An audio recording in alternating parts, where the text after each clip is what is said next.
beautiful night. It's great to be together. Officially, the pandemic is over today, so we should be fine, right? May 11th. All right. My name is Tom Sutton, and I'm pleased to be the master of ceremonies. As we gather here today to recognize and honor both Gary Brightman and Dave Burrell.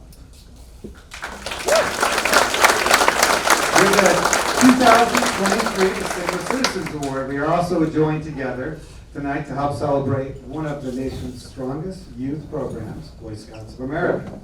Before we go any further, I would like to welcome our Scouts to the front stage who will lead us into the opening ceremonies.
For more than 113 years, Scouting has helped shape the character of our nation's youth through some very simple concepts such as doing one's best or helping other people at all times.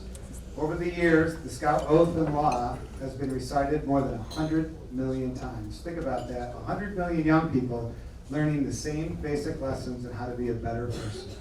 Trustworthy, loyal, helpful, friendly, and all the rest.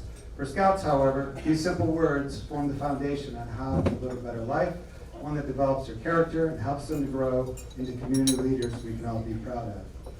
I would now like to introduce Scout Executive of the Baden-Powell Council, Mr. Matthew Bull, who would like to say a few words. Matthew.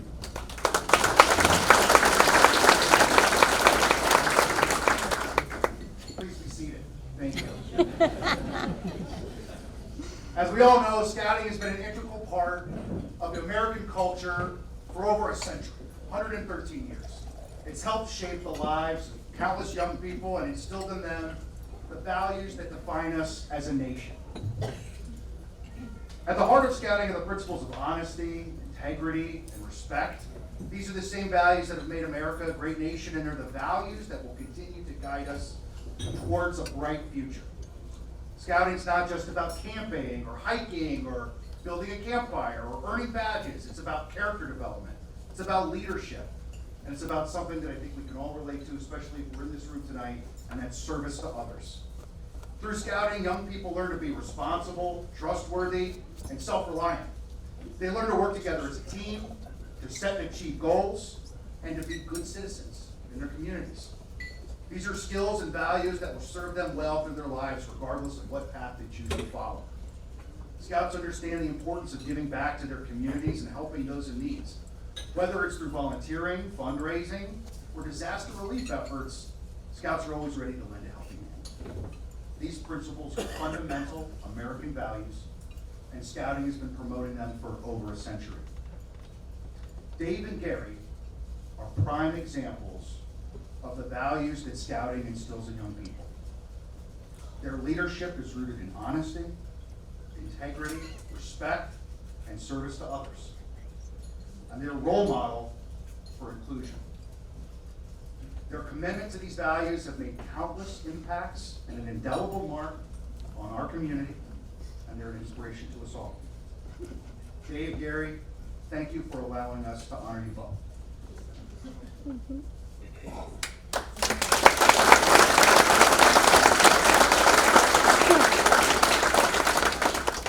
I want to thank you all for your support tonight and joining us in this celebration. Your generosity will help ensure that together we can continue to make a difference in the lives of young people. To that end, Tom, I'd like to bring you up. I've got a gift for you. Wow. Here you go. Thank you for all your help over the years. Truly appreciate it. It's a small token of our appreciation. Thank you very much.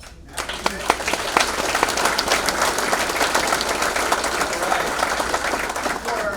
Before I bring our Scout speaker back up, I would just like to ask any Eagle Scouts in the room to please stand and be recognized. We have a couple. We have quite a few. Yeah, Dave.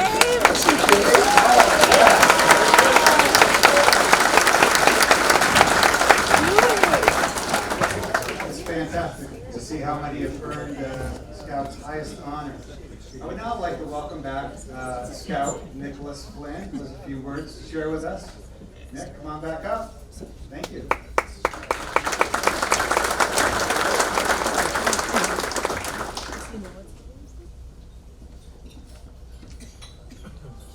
Thank you all for coming today. I just want to keep this short so everybody can get to the best part of this meeting, the food. But Scouting to me is very important because it can, well, Scouting has started like over 100 years ago, just a small group in the United States and a little bit in England. And today it is over almost the whole world with the amount of people that come over to celebrate it. And every 4 years they get together in one spot with their national jamboree where they exchange memorabilia and memories that they've had from their Scouting. And my most treasured principles is that in my, I think almost 10 years of Scouting, is that the people that I've met, very, very nice people and very interesting and very important to learn about, is how to treat other people fairly and not to discriminate. And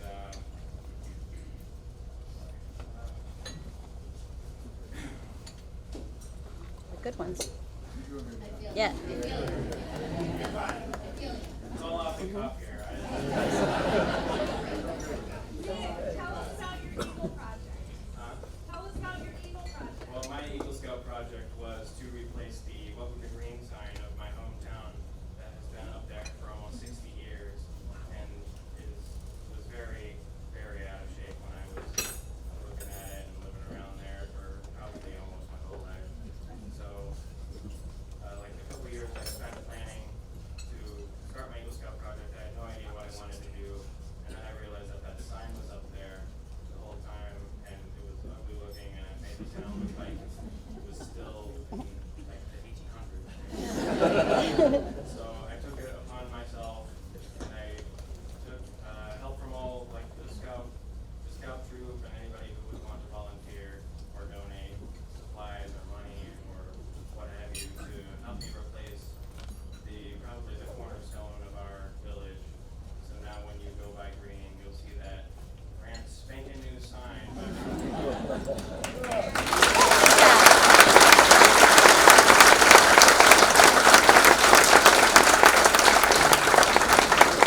Eagle Scout from Troop 162, as I can tell there, so congratulations on that great achievement.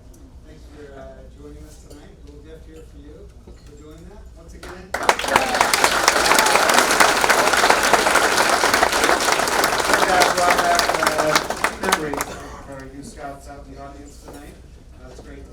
with us. At this time, I would like to introduce a couple of our friends representing the 161st district, 121. Yes, just like you said. 121st district. Our 2017 honoree recipient, our very own Joe Angelino, I almost said Joe Bryan, Joe Angelino. Also, the New York State Senator Peter Oberacker, representing the 51st district. Peter, Joe, please join us.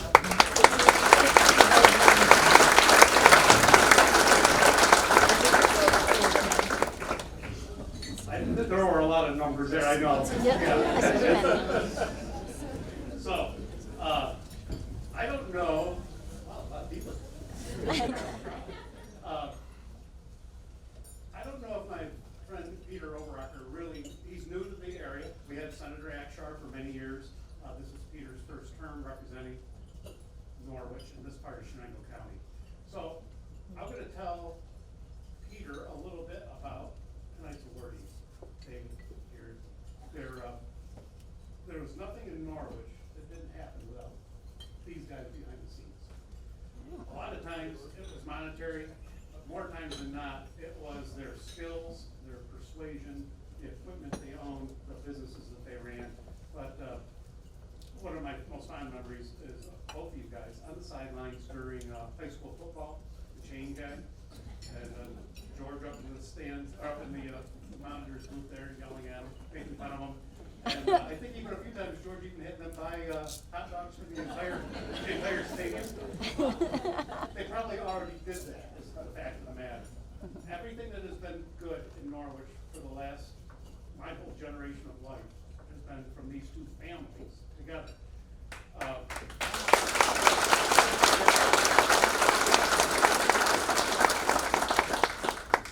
Gary, you've got a fine family. You brought the whole family into the business. That's something you can be proud of. I don't know what you're doing over there on the hill, but I can see it from my house. And it looks like you're cotton. But I appreciate everything. Now, David and I know a little bit more about each other because we grew up together. And this whole thing is the product of the greatest generation. Our parents were the generation that made sure their children had a better life than they had had. And the things that you accomplish with your business, I remember when your dad brought the dump truck and the backhoe. And it all started with a dump truck and a backhoe. And if you go see Burrell Construction now, how enormous that company has grown. And I also know a lot of other things. Most of it, the statute of limitations has ended, so we're good there. But David, I don't know how you fit that whole family in that little house on Delaware Square. When David and I were growing up, he lived on a dirt street in the city limits, and so did I, and there was one other, Davis Street. The last 3 dirt streets in the city, and we are a product of that. And someday we may even make something of ourselves. But anyway, I am from the lower house of the New York State Legislature. I would like to introduce my friend Peter Oberacker. He's from the upper house. He's a senator. Senator?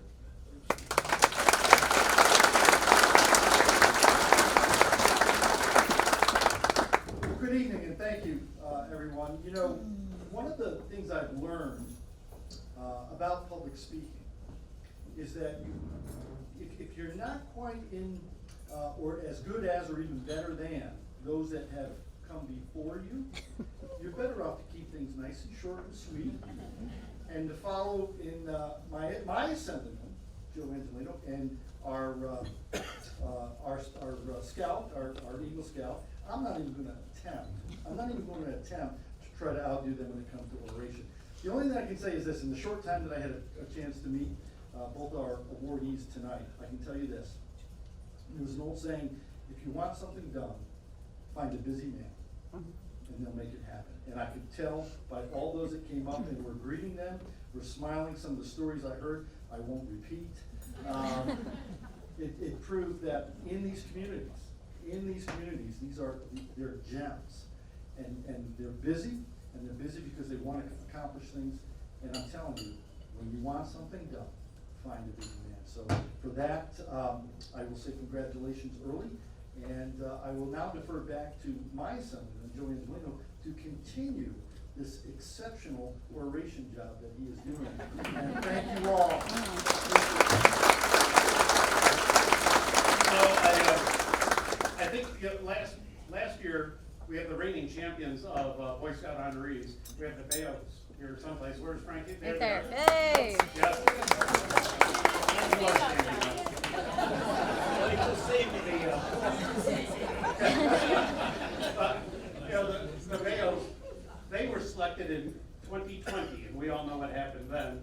So we planned it again for 2021, and I think there was, remember we used to talk about spikes? Well, there was a spike, and so anyway, but you're now gonna be the reigning champions, the longest reigning people. And so I think we got in the habit of honoring 2 people at once. I don't know if we do it alphabetically, or if you want me to bring one up at a time, but could I get David and Gary, please come up here? We have some gifts for you.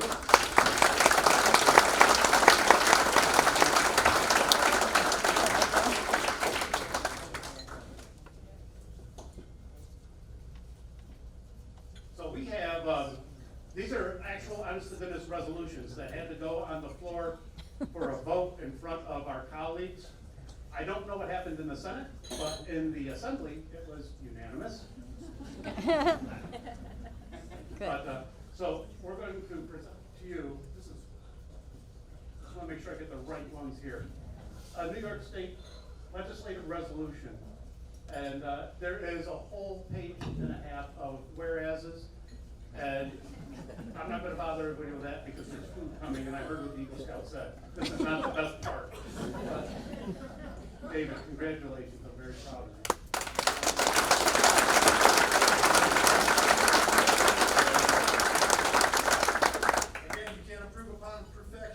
The only thing I'd like to do, because there are a number of whereases, there's always one section that really kind of sums it up.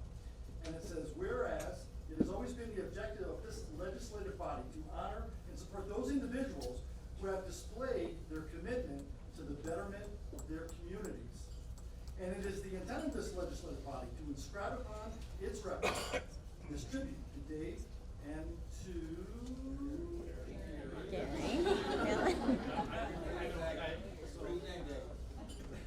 That was kind of the smooth transition to this. So to both Dave and Gary, and the future generations may know and appreciate their admirable character, this and many other benevolent deeds, and the respect and esteem in which he and they are held by their peers. So that I will bestow upon you, Dave, under my seal, under my hand, from the Senate of New York State.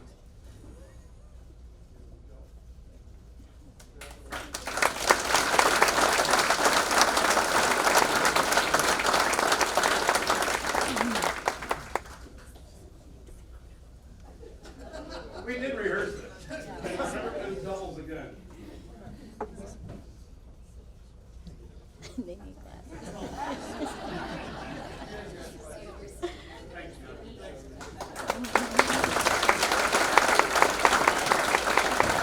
you, Senator, and thank you, Assemblyman. Okay, before we begin dinner, I would like to welcome Deacon Dale Gray from St. Paul's Church to lead us in our invocation. Hello, Deacon.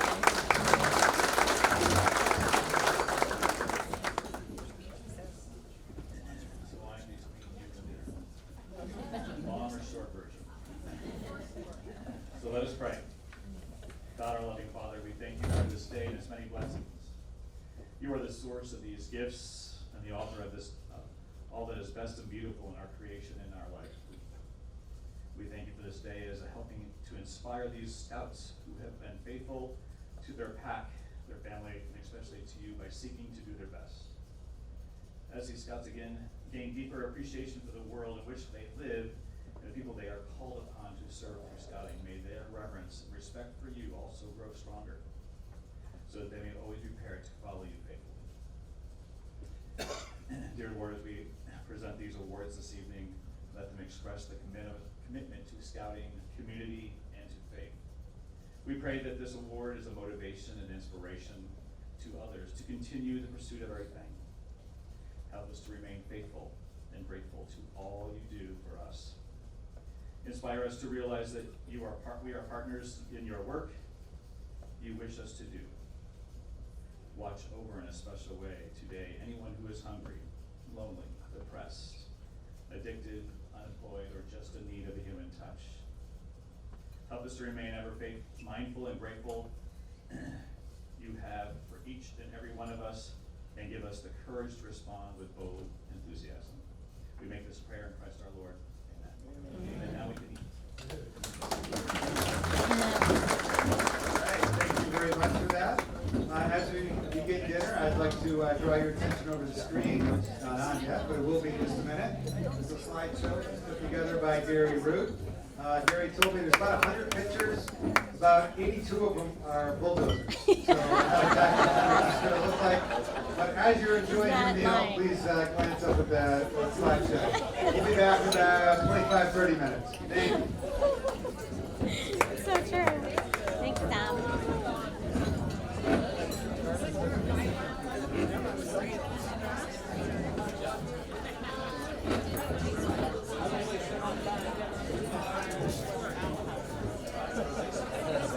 That-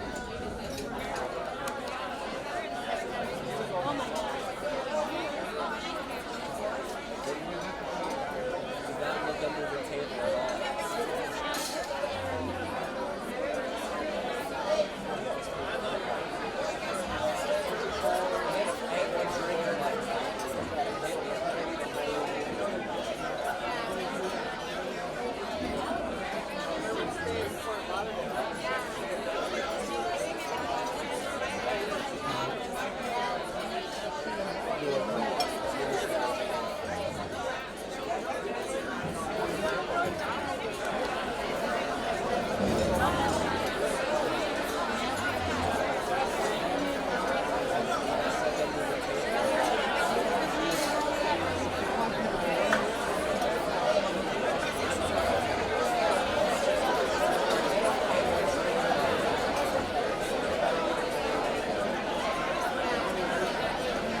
meal. As you find your seat, we'll resume.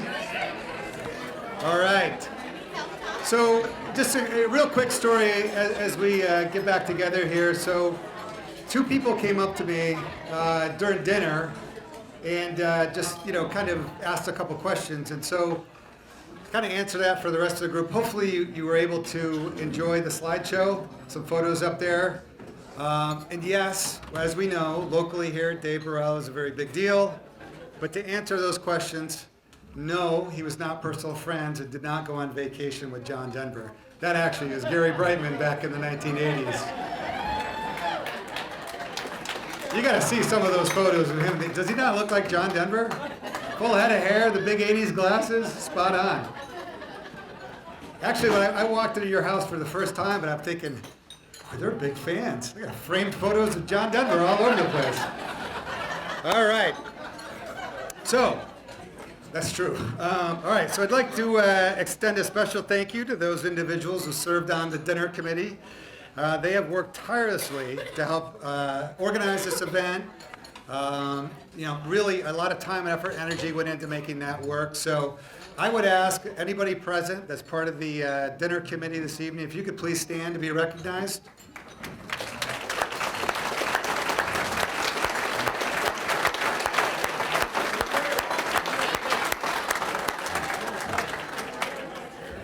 And thanks to those committee members, along with everybody in this room and the community at large, I have some really exciting news to share with you. Based on those efforts, this year's Shenango County Distinguished Citizen Award Dinner has raised over $33,000. All of that money stays right here locally in Shenango County to help our youth. So congratulations and great job. Sticking with that theme, I'd like to take the time to recognize our very important sponsors that helped achieve that $33,000. If you could hold your applause to the end, that would be great. I'll start off with our Eagle sponsor this evening, which is Blue Ox. Julia, Jared, Blue Ox team, thank you. Our life sponsors, we have Burrell Excavation, so the Burrell family, along with Rentals to Go, so the Brightman family, thank you. Seems kind of like an inside job there, but very good. Star sponsors, we have Assemblyman Joe Angelino. We have Cars and Credit. I saw Footy in the back there, thank you. Shenango Memorial Hospital, Curtis Lumber, Laurel Management, saw Eric and Rachel back there, thank you. Mark Golden over here, well, he was over here. Barb, thank you. Marty and Sue Dietrich over there. Marty, thank you. Mirabito Energy Products. We have NBT Bank, a couple tables here, one over there. Thank you, NBT Bank. New York Pizzeria and Restaurant. Frank, Betsy, the team there. Must be Rosario, had to stay back and work tonight. Yeah, somebody has to. Nina's Pizzeria and Stadium Sports Bar and Grill. Dave, Jess, thank you very much. Back there. Norwich Wealth Management. Oliver's Campers, Oliver family right here. Preferred Mutual. And last but not least, the Storage Centers. Back to the Brightmans again. So thank you all for your sponsorship.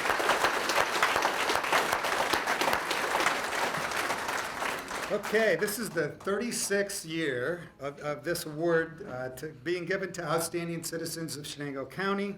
We have several past recipients that are with us this evening. I'd like to thank them for their continued support. Honoree from 1998, Jim Dunn. Congratulations. Thanks for being here, Jim. We have 2004, Dave and Marielle Emerson. 2013, Howie Sullivan. Thanks, Howie. 2015 honoree, Eric Larson. Eric. 2017 honoree, we've already met, Assemblyman Joe Angelino. All of a sudden you're back. 2019, Mark Golden, he's back in his seat. All right. And then last year's honorees, Frank and Betsy Bao. Frank, yes.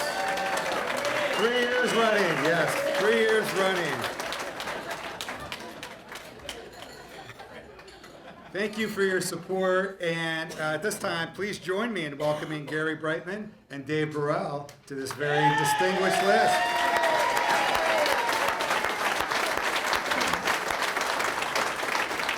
Okay, as you may be aware, the Distinguished Citizen Award is presented annually to individuals who have made a significant contribution to the life of our community through leadership, education, business, industry, social work, and youth development. Our recipients this evening certainly exemplify these characteristics. Tonight, we honor Gary and Dave for their impactful contributions to our community and for being a shining example of what it means to lead with purpose and humility.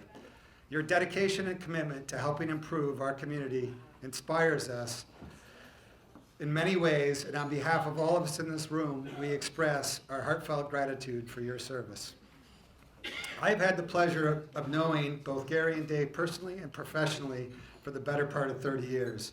I've been in the unique position to watch not only their businesses grow, but their families grow up. And quite frankly, I've had the opportunity to watch you two grow old. It's been pretty neat. It's been pretty fun. So when I think of Gary and Dave, a few words jump out to me. Words like generosity, community, hard work, fun, and most significantly, family. They both possess a certain spirit and belief that anything is possible if you focus on what matters, the people you care about. If you work hard, if you give back to others, if you make sure you take the time to enjoy yourself in the process. For example, not many have taken a single backhoe acquired in 1982 and turned it into a thriving, multi-million-dollar regional excavation business.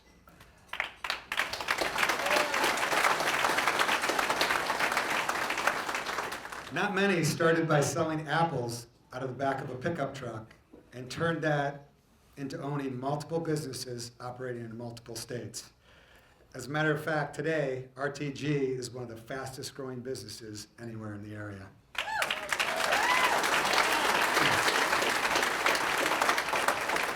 To put it into perspective, think about this. Gary and Dave's combined businesses generate more than $32 million in revenue, provide jobs for more than 140 people with a local payroll of roughly $13 million.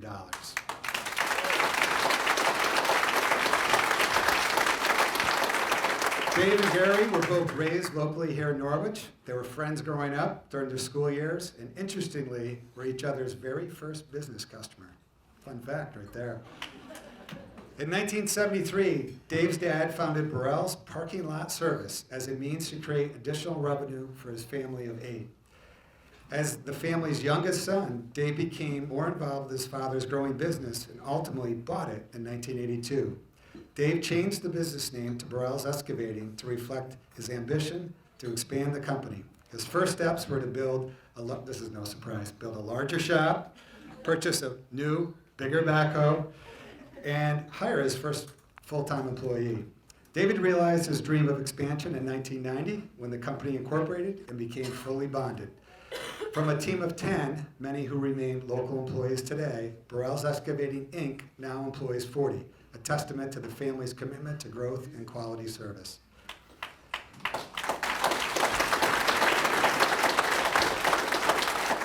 In 1997, David continued to grow Burrell's Excavating by expanding into sand and gravel business. Today, KMC Sand and Gravel is a premier supplier of sand, gravel, stone to municipalities, contractors, and individuals. The family tradition of father and son working together continues as Dave's son Matthew adds his own talents to ensure the continued success of the company. Like Dave, Gary too initially joined his father, in this case part of the family plumbing business, as a master plumber. Advancing forward, in the late 1980s, he built the very first self-storage building in Norwich and also had a vision for a log cabin complex on East River Road.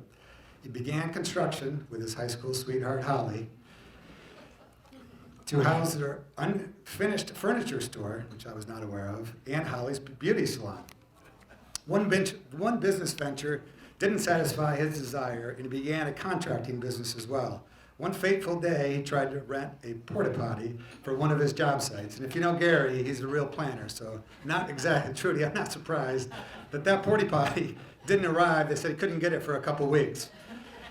So he quickly realized the need for a portable toilet rental business, and in his true entrepreneurial spirit, Rentals to Go was born. Now he currently devotes his time to leading more than 100 employees for his two businesses, the Storage Center LLC and Rentals to Go, alongside with his three sons, Carter, Grant, and Cole. The Storage Center has grown to provide self-storage rentals in 7 upstate towns. RTG provides portable toilets and related equipment to construction sites and special events throughout the United States, with multiple locations in New York, Texas, and Florida. However, I know Gary's most proud to be headquartered at his original log cabin building here in Norwich.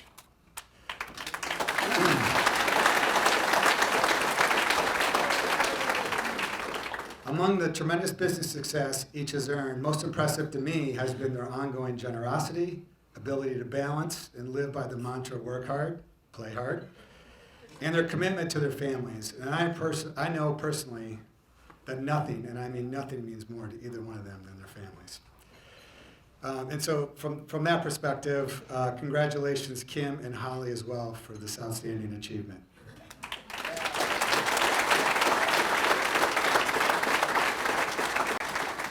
Thank you for showing all of us what is possible, for being tremendous role models, and for your efforts in making our community a better place. Now let's hear a little bit more from each of these honorees, from their close friends and family members. Please welcome our first speaker of the evening, Courtney Burrell, Dave's daughter. She is the C in KMC Grandin Sand and Gravel. Courtney is the mother of 3, David forever, 14 months, Cameron 7, and Vivian 4. She lives in Norwich next to her older brother Matthew and his family. Courtney has a bachelor's degree in marketing and communications with a minor in advertising. She studied abroad while in college and has lived and worked in New York City for several years before moving back to Norwich in 2008. For the past 7 years, she has worked locally as a realtor with over $17 million in sales. David's daughter, Courtney.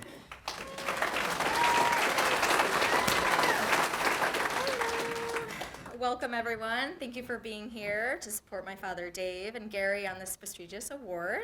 I'm certainly biased, but I can't imagine anyone else more deserving.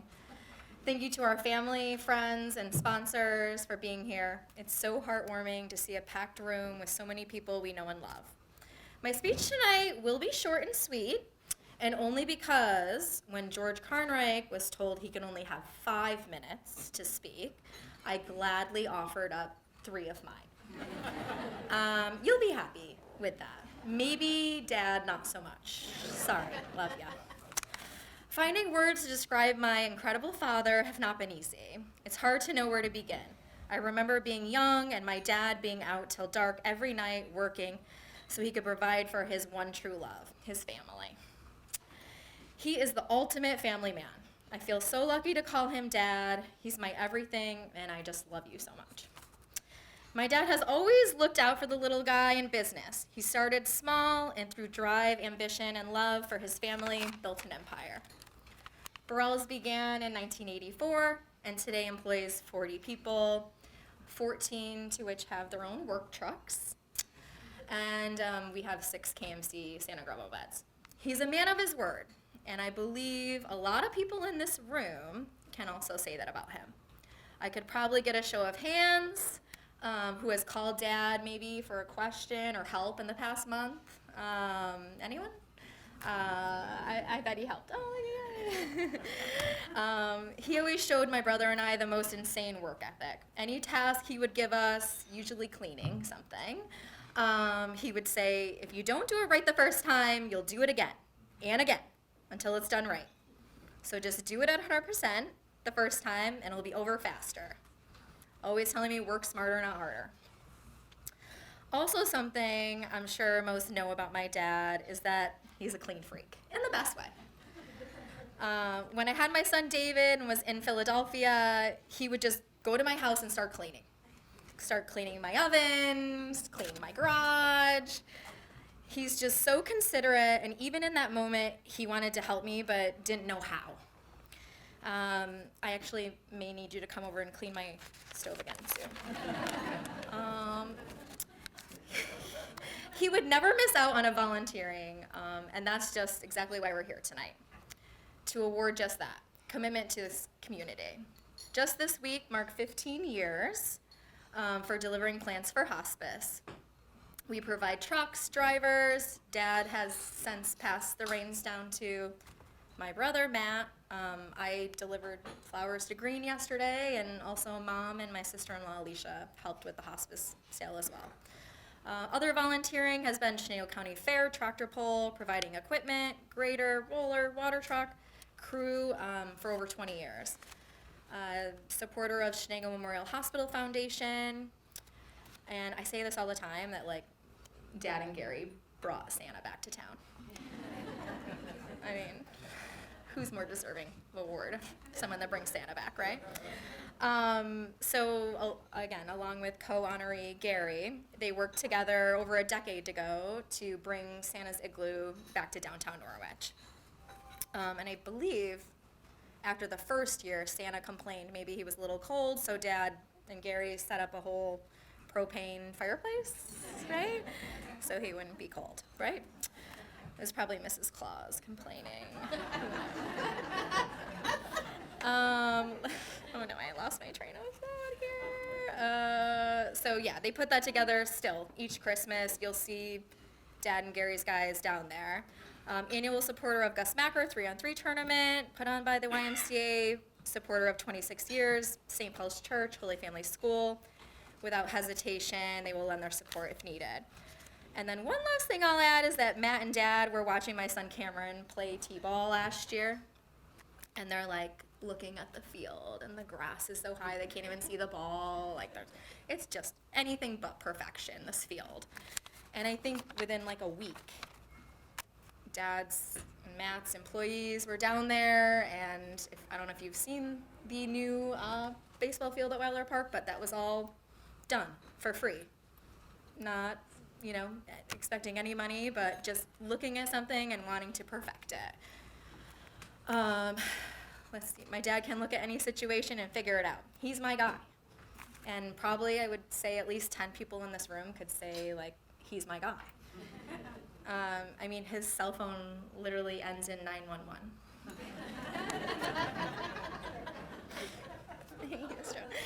Dad, I love you, and you do deserve this recognition for all you've done. Thank you so much. Send it to Dave.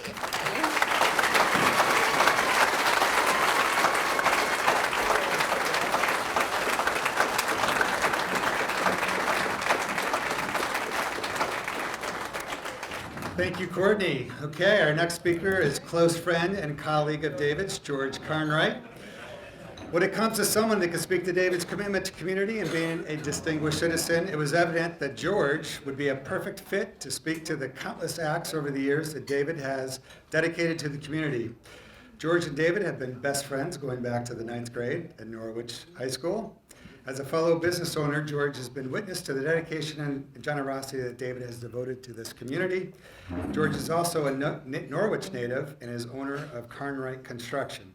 But before I formally welcome George to the podium, after it was announced that George was going to be speaking, several people came up to me and said, "What are you doing?" Kurt Edwards is one of them. He's like, "George can't speak at this event. George." I said, I don't decide who speaks here. I just introduce him. He's like, "You really can't do that." But it got me thinking. He's like, "You really should consider legal counsel." So you can just bear with me for a quick second here. I, Thomas Sutton, hereby declare my participation in the ceremony tonight is conditioned on me being released, indemnified, held harmless for any and all liability for George Carnwright's remarks. I neither have reviewed nor authorized Mr. Carnwright's speech. I take no responsibility for his words, his actions, facial expressions, jokes, props, any supporting audio-visual material that may be presented this evening. Mr. Carnwright's thoughts and words are his own and do not necessarily reflect the views of myself, the Boy Scouts, or most of us grown-ups in this room. With that said, it's my pleasure to introduce George. And thank you, Adam Spence.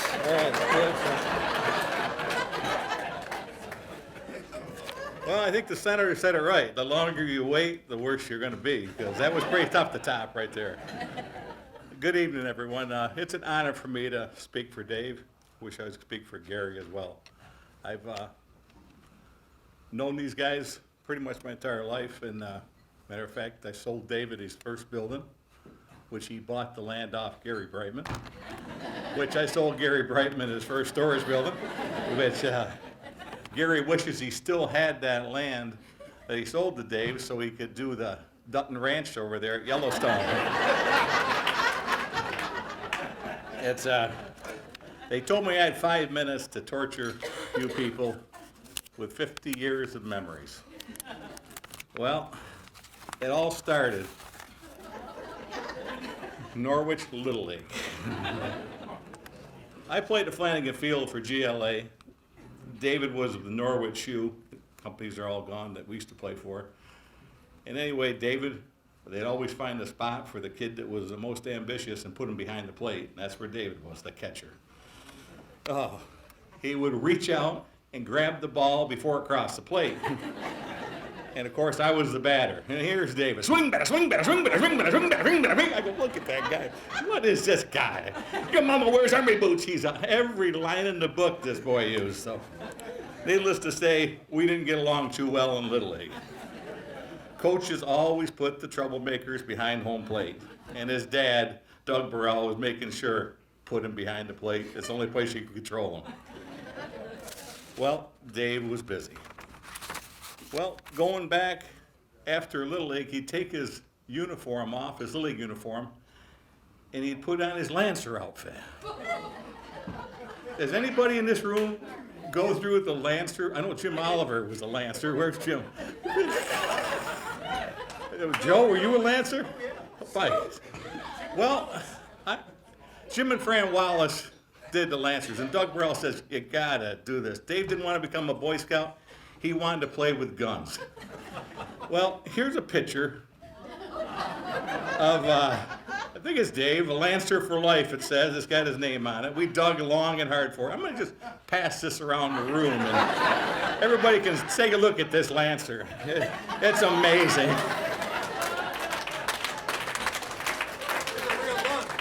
Those are guns. He didn't want to be a Boy Scout. He wanted to be something with guns. Well, oh my goodness. Well, Lancer for life. Thank you, Fran and Jim Wallace. I know if they're still with us or not, but they did the Lancerettes. It was a great program. There he is. There he is. My buddy Dave, the Lancer. He loved marching in the pageant of bands. You probably saw him in some of your home videos. I'd love to get him, but we would have fun with him. And he said that David's words, quote unquote, was, the girls love me. Those were the Lancerettes. Well, we attended separate schools. I went to Holy Family, and not by choice, but to keep me away from guys like Dave Burrell. We hooked back up in 10th grade. By 10th grade, David had worked so hard, he'd had a motorcycle, and he had a blue AMC Javelin in 10th grade. And he asked our math teacher, Miss Blaine, if he could race her. She was young, single, sported a green Camaro. I don't know if anybody else had Miss Blaine, but I know, well, Matt had Miss Blaine. Did she ever tell you about racing your dad? Miss Keaton by then. Oh, Miss Keaton. Well, I'm not sure who did win the race. Dave will have to tell you, but I don't think he did. And he traded that blue Javelin in for a brown Cutlass Oldsmobile, 354 barrel, Landau roof, leather seats, even had a built-in cassette player, which only had one tape. Oh, it was 8-track? I think it was a cassette, but it was Tommy James and the Shondells. And it was Crimson and Clover, over and over. Over and over. And the reason I know the words of that song was because we went to Florida in 10th grade, or 11th grade. And my parents said, you ain't going to Florida with that Burrell boy. I said, yeah, I guess I'm going to have to move out if I don't go to Florida. So there was 6 of us. We all packed into that Oldsmobile, listened to that tape. And we went to Daytona Beach. That was his camping as a Boy Scout. We got kicked out of 3 campgrounds before we finally got it that everything was A-OK at the KOA. $200 each we had in our pockets to leave for 10 days in Florida. What were we gonna do? We still had to bring back souvenirs. Campground was like $15 a night, split by 6 wasn't bad, but somebody had an accident in the pool, we got kicked out of that campground, so. We were kind of homeless down there in the state of Florida, so we said, all these souvenirs, we got this, we gotta bring back bags of oranges, we're gonna buy a little car carrier for the roof. So we looked like one of those real tourists back then. Okay, so there's where David got into Shenango Forks with his last 75 cents we pulled together to get gas to get home. But David made a nice bright appearance at the YMCA. He had his puka shell necklace. His white puka shells shine just like the ocean there. He loved Florida, and he loved his puka beads, which he wore at the YMCA religiously. You still got those puka shells, Dave?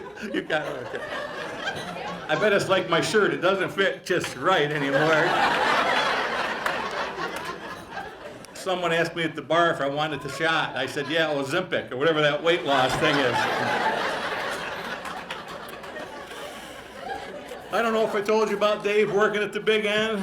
He was a cashier at the Big N. You wonder why they're not in business anymore. Well, it was good because I got my 8-track player there for $9.99, miscellaneous. But Assemblyman Angelino, you remember those days at the Big N. You know, so Dave was quite the guy. He was a cleaner, a janitor up at First Albany Bank, up at the James Way Plaza, which he also ran the sweeper.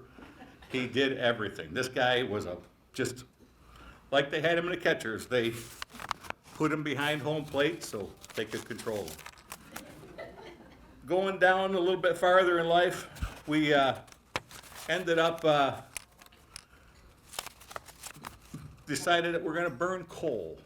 David, we got married at a young age and we didn't have much money, so David's idea was, let's burn coal. Well, in order to burn coal, what we had to do, we had to first buy a coal wood furnace. No expense, a couple $1,000. So we bought that.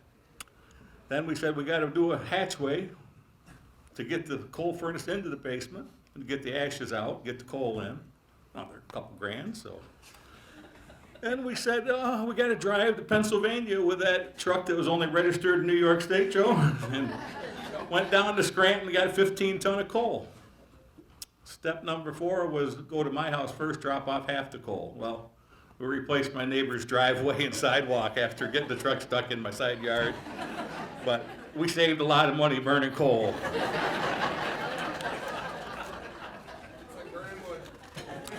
Living with Dave or being around Dave was like, they say, keep up with the Joneses. Well, it wasn't the Joneses we had to worry about, it was keeping up with Dave. He played hard, worked hard.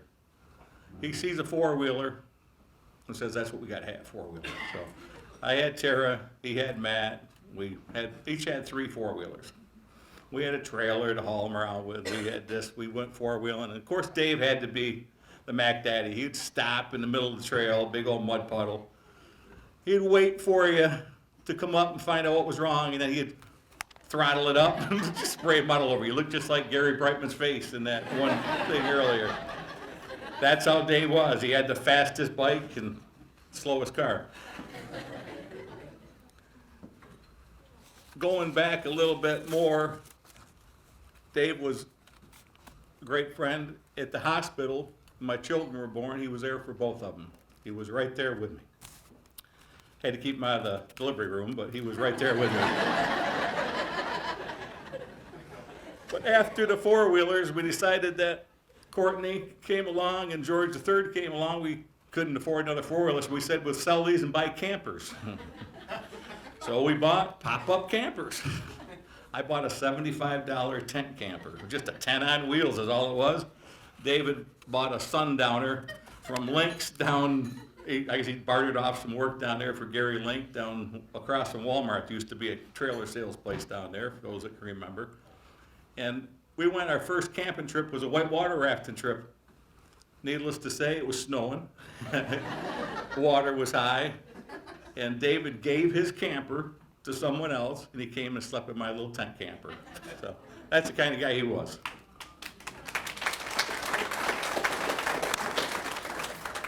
Those camping stores are, I gotta stop right there.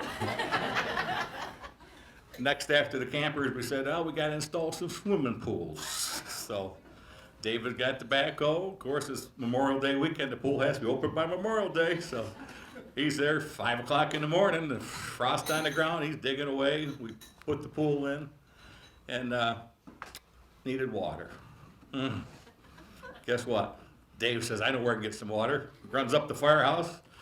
Doug Burrell got some hose, got a hydrant wrench. There's a hydrant right down the end of Jones Ave, and we'll grab some water right there. Well, we opened that hydrant. Alarm went off at Champion. The sprinkler system went off. Low pressure.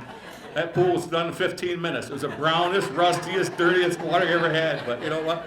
David, like Courtney said, job needs to be done. He'll figure out a way to do it, and he'll get it done. I hope the statute of limitations are gone on that one. Well, after that, Lancers must have done a spinning that gun must have really got him in line, because he's not only great at everything he does, he's a great cook. Yeah, right. He's thrown some great parties. We had a toga party, which we can't go into that detail.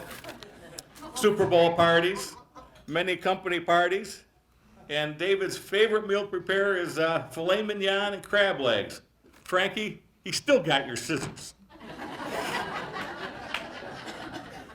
That's an inside joke. Frankie was missing a pair of scissors after one of our parties, and he says, I know the Burrells got them. Not to repeat the projects Dave and Gary have accomplished but involved in, but some come to mind. The Norwich Little League concession. Yeah, they spelt the name the same they did on this, wrong on the sign, but we were all involved with it. Brightman's did the plumbing, David did the digging, I did the building, Jeff Parker put the gutters up. It was a team effort, and it was Baker's Bistro, if you see it today. David, thank you for Gus Macker, thank you for Holy Family School, thank you for the playgrounds at Weiler Park, thank you for the girls' basketball scoreboard, thank you for buying the hot dogs Joe mentioned earlier. It was wiener night. It was just like a tsunami. He had to borrow $200 off Marty Dietrich to pay the bill. So always bring your banker to the football game. It's been a privilege to be your friend.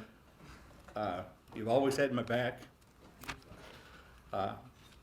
Even if you're cheating, you still had my back. You still were pushing me out of the batter's box. But I got to say, I love this guy. Thank you. Congratulations. I appreciate it.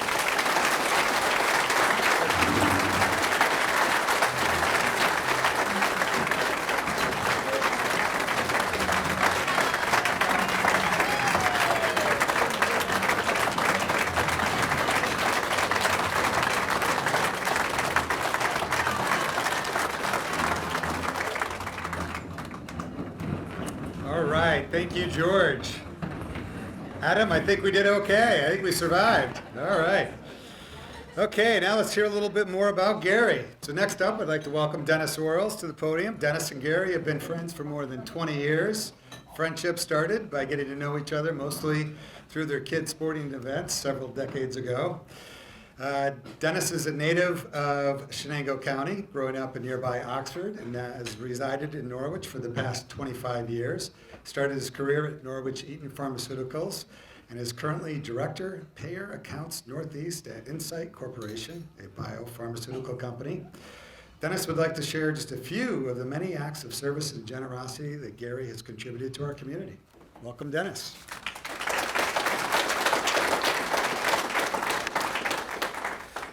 Thank you, Tom. I don't know what to say. I'm not following George Conright ever again. I might call the senator over, please, to, what was that line? That's a tough act to follow, but really happy to be here, and I appreciate the fact the Boy Scouts do this.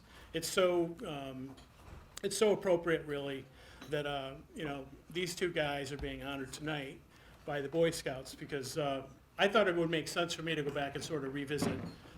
I never made it to Boy Scouts. I think I was a Weeblo at one time, but I went back to visit kind of what they're about, their aspirations and the values that they embody. And these guys hit them all. I literally went down the checklist, and I might have had to miss one or two, but they hit them all. So there's nothing that I would do any different than be friends with both these guys. But I'm here to talk about Gary, so let me just jump in. I also want to recognize Dave in particular. Dave and I are also friends. I can't imagine a better pairing than these two. They're fun to watch. I mean, for all the good things they do in the community, it doesn't match the fun it is to watch these guys. They love life, and they spread, good humor. They spread charitable things, usually activities. I'm sure they write a few checks, but what I've seen are really how they live in the community and the charitable things that they do. So Gary and I became friends about the time our kids aged into like a lot of youth sports. So we ended up on the same sidelines, court sides, all those places together. We kind of grew up with our kids. We were acquaintances, but we became friends at that time. So as I got to know him, I realized this is a guy that grew up in the community. He's raising his family here. He's building his business here. But the thing that has always stood out from the earliest times is how charitable he is. There's literally not an event.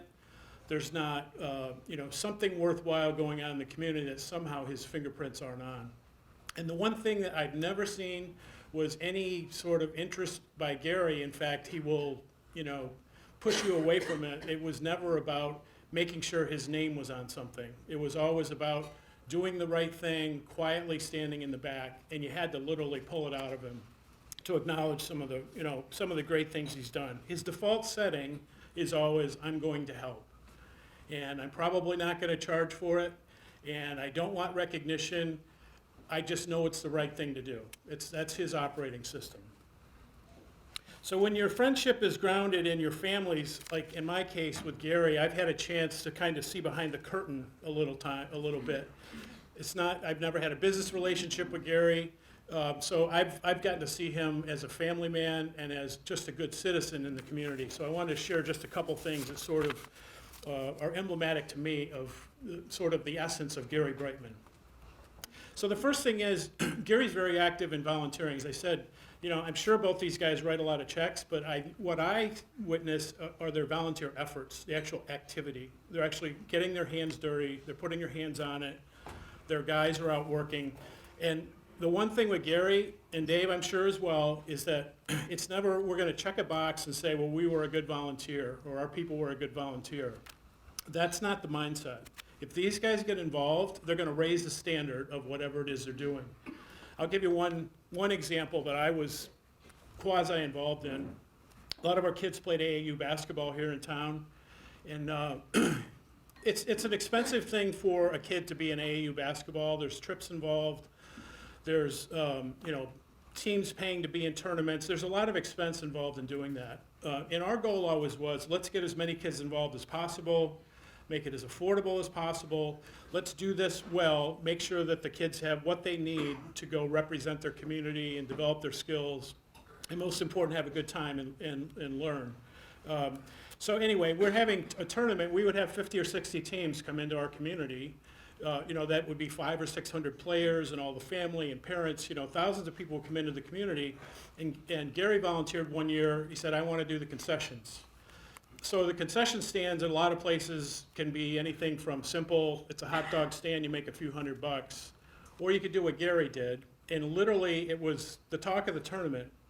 Gary decided, if we're gonna do this thing, we're gonna do it right. And we had basically a buffet that all the parents were talking more about the concession stands than they were talking about the basketball games. It might have been the only time I wasn't close to getting thrown out of tournaments for my behavior. I learned that from George, by the way. But literally, the concession stand that Gary put together, and when I say he put it together, he organized it. And he made sure that they were staffed. He made sure that we had everything from junk food candy bars to fruits and vegetables and yogurt and everything in between. It was literally the talk of the town of our tournament and made thousands of dollars. It was our number 2 fundraiser that year for the tournament. And most important, what it meant at the end of the day, more kids got to play. It cost their parents much less. And for a lot of kids in the community, expensive playing is something that would maybe take them out of the ability to play AAU basketball. So, we don't think of it at the time. We think, oh, this is great. There's a great concession stand. Somebody organized it. And for those years, it was Gary Brightman. And even better than that, once Gary established that standard, when it was time for him to move on and, you know, do other things, the next people that came in, the standard had been set. So that's an enduring sort of thing that happened thanks to Gary Brightman. And it's just really one example. Nobody knew it was Gary Brightman behind it. Gary wasn't looking for fame or whatever, but it's just one small example of things that he literally does every single week.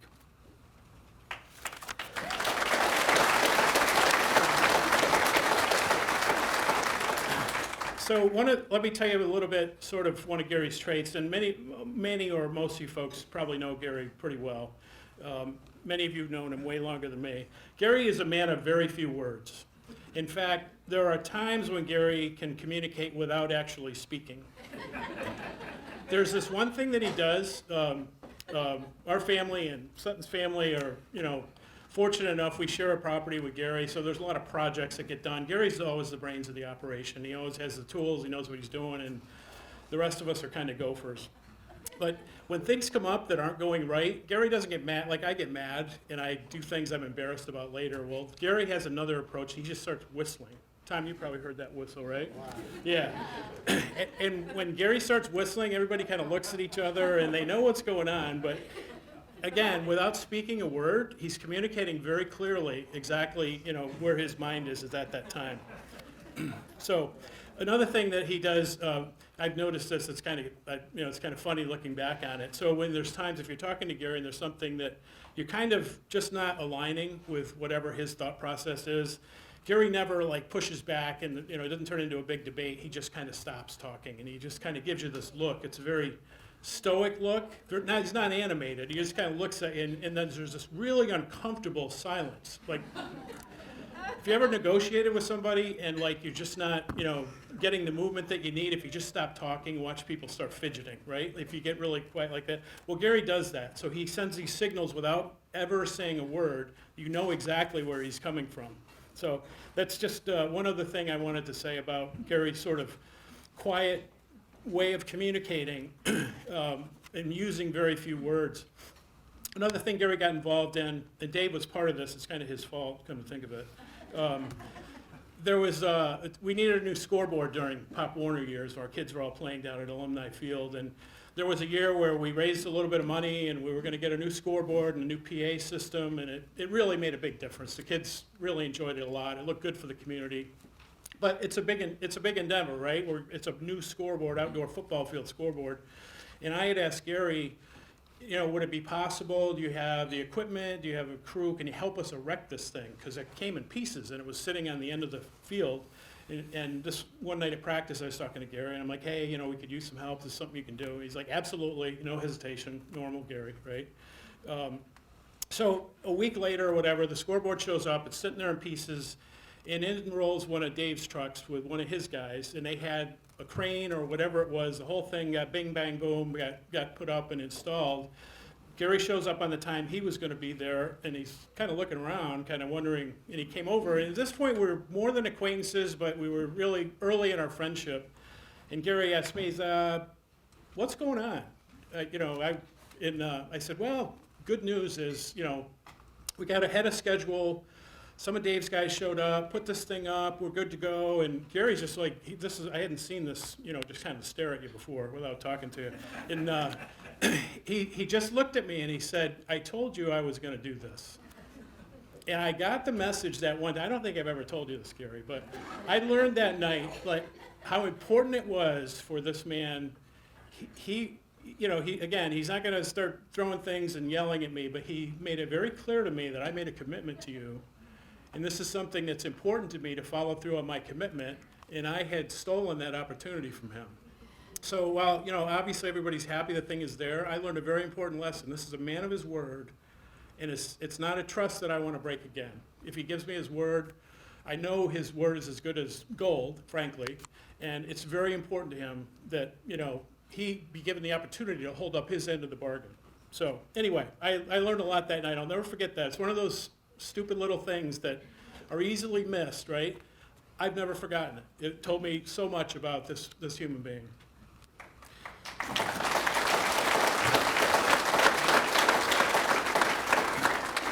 So Gary and I have never worked together, right? So he's an entrepreneur, he's a business owner, he's made his business, you know, and his family's business, you know, literally his hands and his family's hands, and you know, it's been a lot of hard work.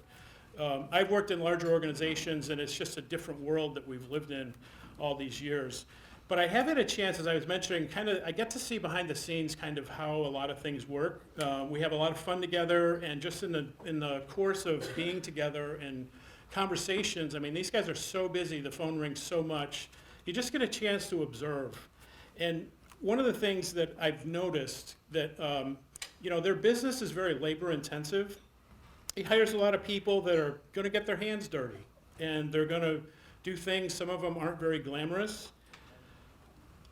A lot of times it's a fairly young person perhaps, or maybe somebody with not a lot of skills, and I know too, they've hired a lot of people that, you know, they just need to change the path they're on, if you know what I mean, and these guys will give them a chance.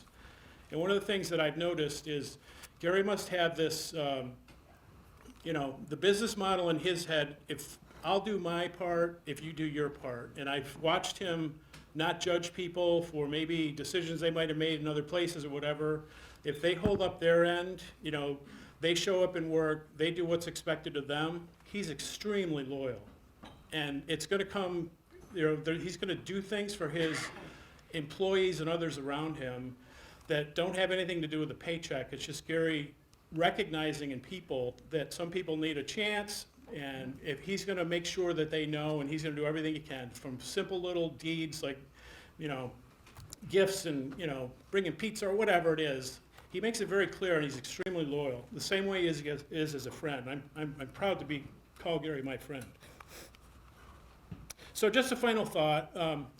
You know, I knew it's a Boy Scout event, and one of the things that I started thinking about that, you know, if as I talk to young people, it's one of the things that I hope that I can communicate to them. I look at these two guys, and there's really no need to make a choice between I'm going to be successful or I'm going to do good things. I think a lot of people, you know, make some of those choices, and they feel like they have to make a choice between being one or the other. These two guys don't make that choice. They're very, very successful. They built their businesses. They take care of their families. They do all the right things. And at the end of the day, they've been very successful people. I'm proud to call both you guys friends. So thank you for letting me be here tonight.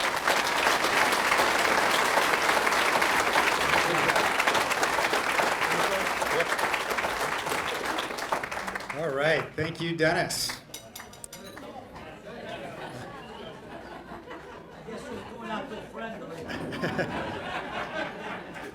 All right, last but not least, I'd like to welcome Grant Brightman to the podium. Yeah. Grant is Gary and Holly's middle son. He's a graduate of Norwich City Schools and St. Lawrence University in Canton, New York. He currently works for the family business as a member of the executive team. Grant resides locally here in Norwich, where he is an active member of the game day crew. Grant Brightman, all right. Good evening, everyone. As Tom mentioned, my name is Grant Brightman, and I'm Gary's middle son. When my dad received word that he would be one of the recipients of this year's award, he was asked to choose two speakers. One shall be a member of the community and friend. The other shall be a family member. Now, my mom and dad have three boys, Carter, myself, and Cole. So, of course, it is only fair to ask, Dad, why did you choose me over my brothers to do every Brightman's favorite thing and public speak in front of all these important people? No need to answer publicly, but for now, I'll put another notch in the favorite Sunbelt. Sorry, Carter and Cole. Before I get too far, I'd like to congratulate Dave Burrell and his entire family for this honorable and well-deserved award. I know my dad is very grateful to be sharing this award and night with one of his longtime best friends. Congrats, David.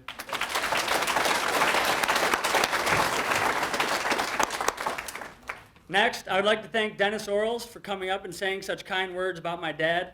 I know he appreciates your friendship, and it is so nice to hear you highlight so many of his positive attributes that make him deserving of this award. Thanks, Dennis.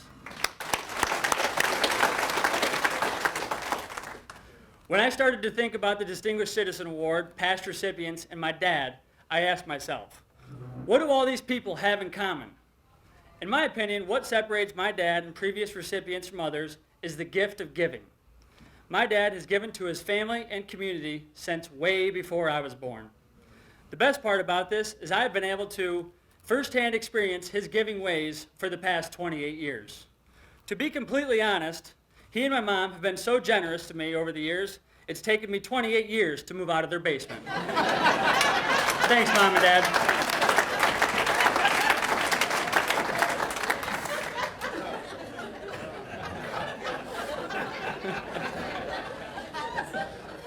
But seriously, my dad has given so much to our family over the years. In my opinion, the best thing my dad has gifted to our family is his time. He has made it a priority to be present at all of life's most important events. I can count on one hand the number of times he has missed a sporting event of mine over the years. In fact, he and my mom still drove 3.5+ hours to my football games in college, even after I was downgraded to team manager versus an actual player due to injury. Through being present, it has allowed him to pass on some of his greatest attributes to us kids. His work ethic and entrepreneurial spirit sure are contagious. When I was a junior in high school, he provided me the opportunity to start a camper rental business. Starting with one camper in 2012, we've grown to a fleet of over 60 campers today. For Cole, he graduated from college in 2020 from St. John Fisher and wanted to stay in the Rochester area. So what did Dad do? He rented Cole a storage unit for him to park his truck, supplies, and a few porta potties. Fast forward 3 years, and Cole is overseeing about 10 employees and is providing porta potties for the upcoming PGA Championship set to tee off a week from tonight.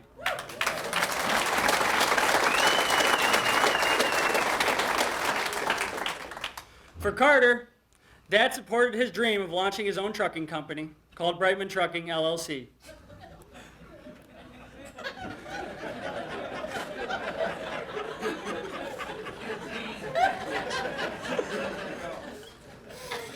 Dad bought Carter a tractor trailer to start with back in 2016.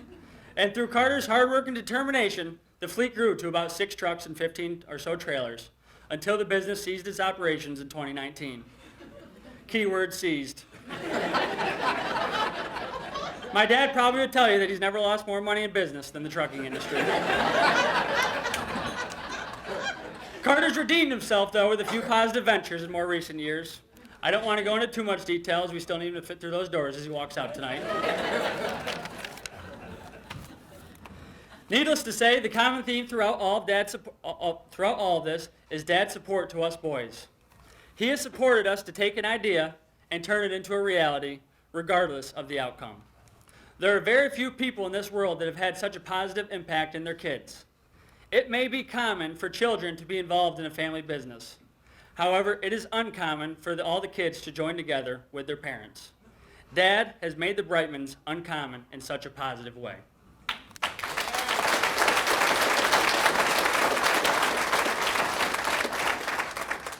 My dad takes giving to his community very seriously. Building and maintaining a strong community is important in so many ways. I believe one of the greatest things my dad has done throughout his life is be present in his community, just as he has been for our family. For my dad, he is present with his actions, not his words. Yes, he has donated portable toilets, amongst other services, to the likes of the Pumpkin Festival, Shenango County Blues Fest, Gus Macker, and the county fair. But what people in this room may not realize is the fact he has done this since day one. Long before Dad would consider himself financially stable, he was donating to his largest customers. He was investing in his community. For me,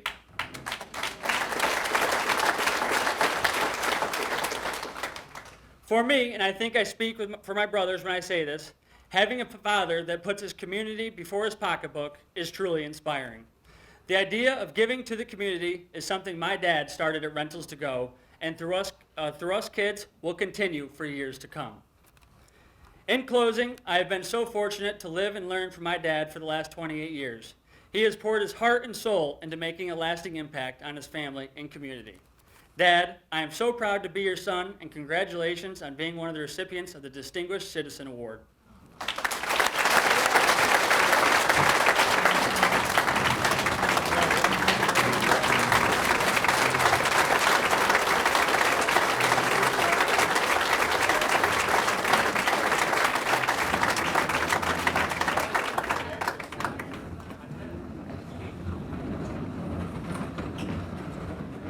Very well done, Grant. Very well done. All right. Okay, we've come to the moment. Dave, Gary, come on up here. On behalf of the Baden-Powell Council of Boy Scouts of America, please accept these awards as recognition of outstanding service to your community. It's my honor to recognize you both as the 2023 Shenango County Distinguished Citizens. All right.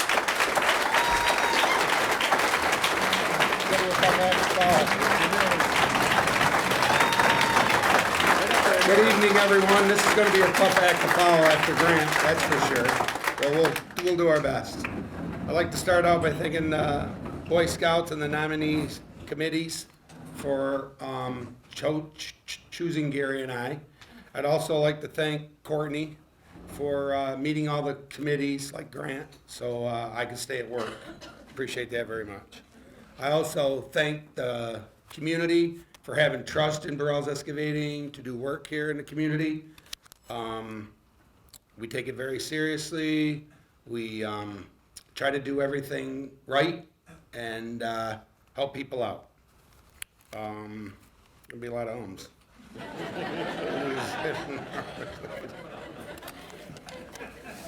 My dad started the business. It was a Burrell's parking lot service. When I bought it, I bought that Burrell's parking lot service and the dry cleaners. I ran the dry cleaners and the Burrell's Excavating for about 5-6 years, and I chose to sell the dry cleaning business because I wanted to concentrate on the excavating. So I sold the dry cleaners to my sister Pam and her husband Gary, and they ran that for quite a few years.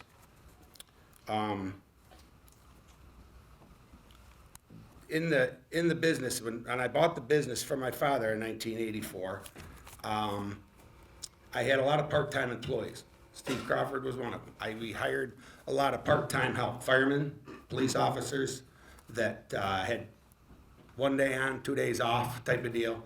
So it kind of helped me after I hired my first employee, which at that time was Gary Gwynn. And we ran the business. I'd call these guys up at night, and if they can come and work, they would work. So about the family, my brother Wayne was a state trooper at the time, and he retired. And he calls me up, and he says, I think I want to come to work for you. I said, Wayne, wait a minute. We work here. This is a job. We're not driving around in a car. We're gonna get out, we're gonna have a shovel. You're starting right at the bottom, like everybody else. And he did. He came to work for me for a year. Because what he was doing, he was waiting to go back to work for New York State Electric and Gas. Not back to work for them, go to work for New York State Electric and Gas for people stealing power. So, but he does say to this day, one of his best jobs was working for me. Is that correct? The other also thing is your business. It's only as good as your employees. Let's face it. If you got good employees, you'll succeed. I truly believe that. If you surround yourself by good people, like we've done, which we have, and we've got great employees, and they care, they're everything to us. And that being said, Gary definitely is my oldest customer. Gary and I go back a long time. Like, I bought the property from Gary that my shop is on today. We've worked together hand in hand. I consider him a very good friend and a very good business partner, other than not buying that land, Gary, from Proskin. I don't know what we were thinking. And Gary wanted to buy it, and I said, nah, what are you ever gonna do with that? Well, they did a lot with it, so we should have bought it. But anyways, I wanna thank everybody again for coming tonight, for my side anyways, and Gary's, and I'll give Gary the mic. Thanks.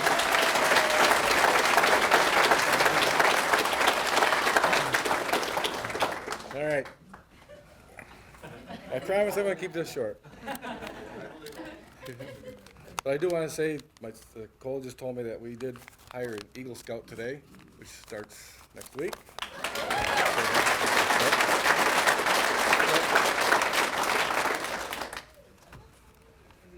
I started with 6 pages. We got way down a lot more than that. But I just want to start off by thanking the Boy Scouts, and the evening country club was very nice. I didn't really deserve all this, I don't believe, but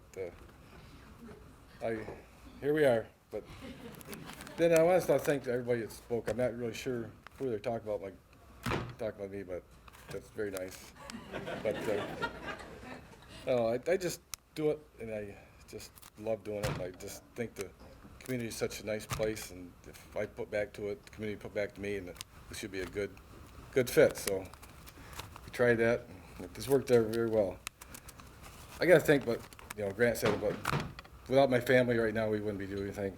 My wife, Holly, she was selling apples with me back when we started out a pickup truck. So yeah. We go back a long ways, done a lot of different things, but number one was always for the community, because we wanted our kids to grow up here, we wanted to be a good place to live, and we want them to come back. And so far, I think it's for myself and for Dave both. Actually, I think all our kids have come back. Cole's come back from Rochester this year, so that's we're looking forward to that. They're all here and can continue. I didn't even follow this list. It's okay.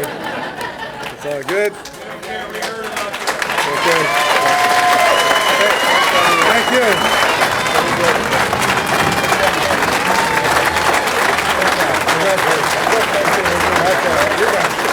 You're good.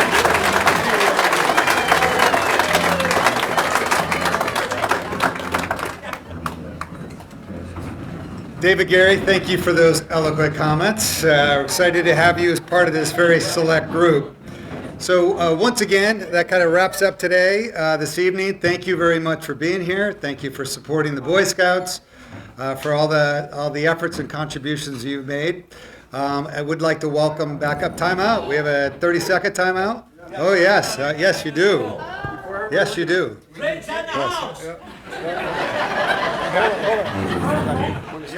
You're on it. Okay, you got it. Back when the football and the hot dog and stuff like that. So, George said, "Hey, Burrell's gonna buy all the hot dogs." So we thought it was only fair tonight, before everybody leaves, that George says he's gonna buy everybody a drink.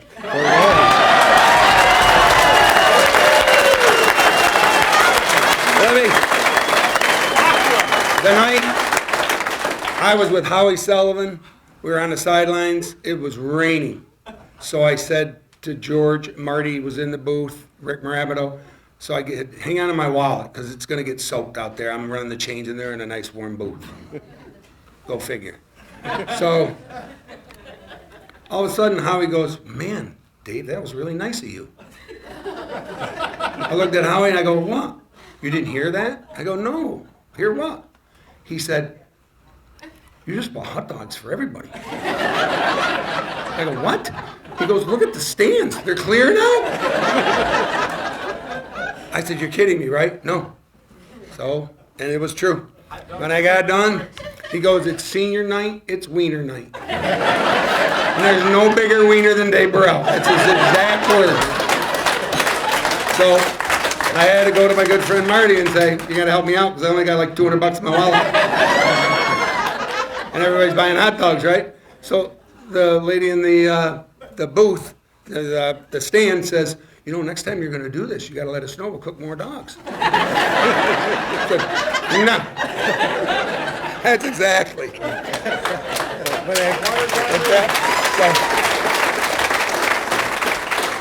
But actually, Dave and I would even like one. We'd like to buy you all a drink at the bar afterwards. Yeah.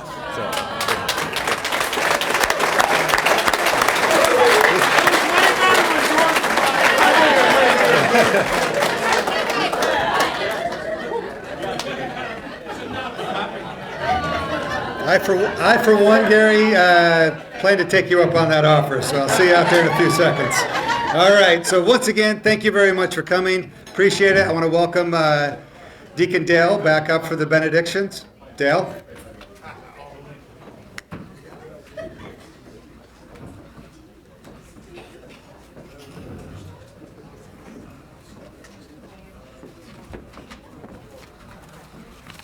This one is much shorter. So, let us depart in peace and in love, in charity with our neighbors. May we join together in the common goal of service to God and our country. And let us drive safely and carefully to our homes, and may God's blessings be on us all for the rest of the evening. Well, good evening, everybody. Thank you very much. Congratulations again, Dave and Gary.